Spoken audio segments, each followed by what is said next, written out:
All right, congrats. You just bought your first Super Sport.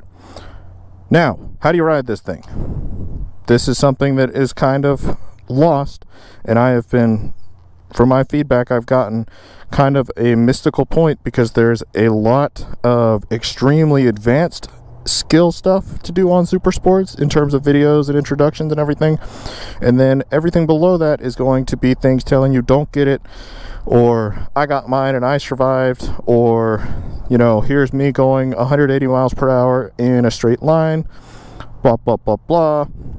Nothing very exciting going on. So this is going to be an exercise for a beginner on a Super Sport. And I don't care how advanced you are, this is something that will, there's almost no skill cap to it. If you've been around people that do this in these kind of little competitions before, it's insane what some people can pull off.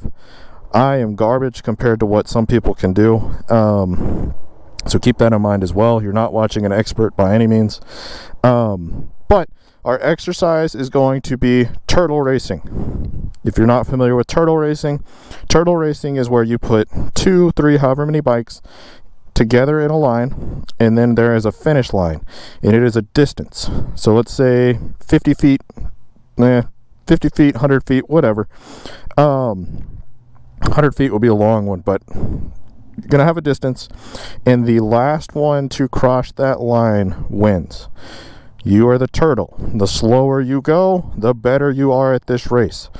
This is a race that will teach you, doing this exercise will teach you balance. It will teach you how to keep loose arms. It will teach you how to control your steering while in a very weird position. It's going to teach you clutch control. It's going to teach you throttle control. It's going to help you with your rear brake. There's almost nothing this won't help you with other than your front brake. But we're not on our front brake yet. We just bought our first Super Sport. We are in a parking lot before we leave the road for the first time. Now, I'm going to get going. I'm going to get up. And the goal here is not to see how slow you can go. It's going to be how slow can you go with loose arms.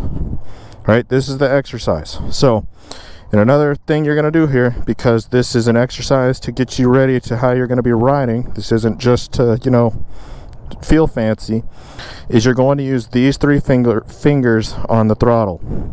So you're going to be covering your front brake. This is just to get you more familiar with this sensation of using your hand in this motion, because the throttle position and the amount of throttle is going to be so little that I would already be reaching for or covering that front brake at this point.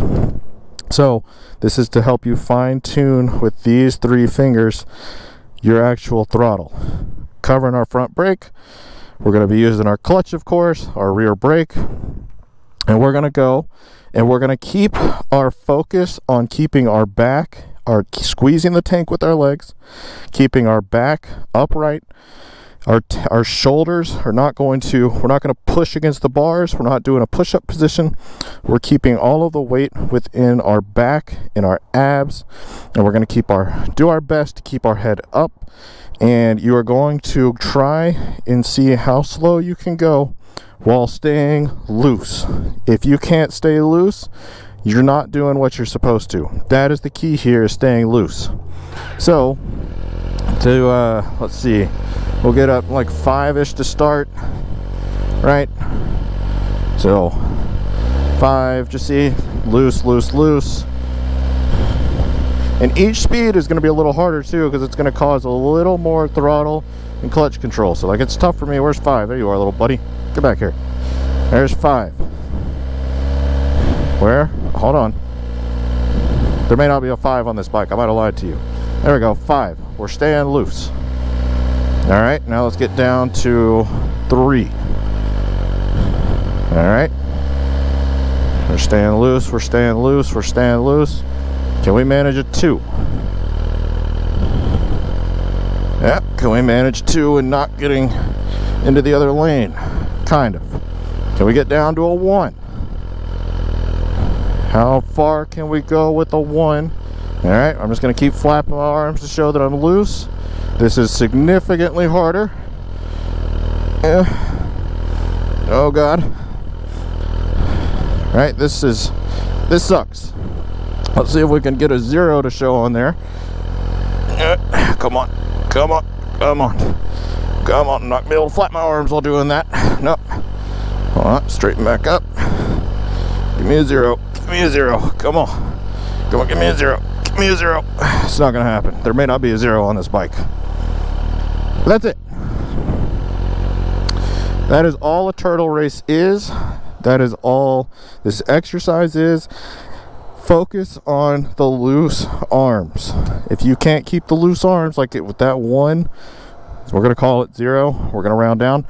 That I was doing, my arms were not loose. That would not be, you know, that was my skill cap right there. I would have to focus on being able to better loosen my arms once I got to that speed. Hopefully this helps you. This is something that I think is beneficial on every single bike.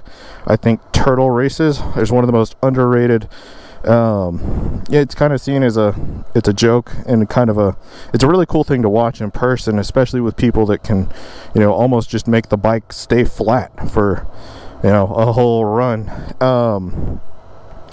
But it's useful on every type of bike, but on super sports in particular, because it's going to help you learn to keep those loose arms, hands, and brace yourself, grab your tank, and all of that. But it is so important to get down as quick as you can on a super sport. So hopefully this will help someone. Let me know if you try it. Please don't drop your bike. Don't drop your bike. Don't drop your bike. Not my fault if you drop your bike. Don't drop your bike. Thank you.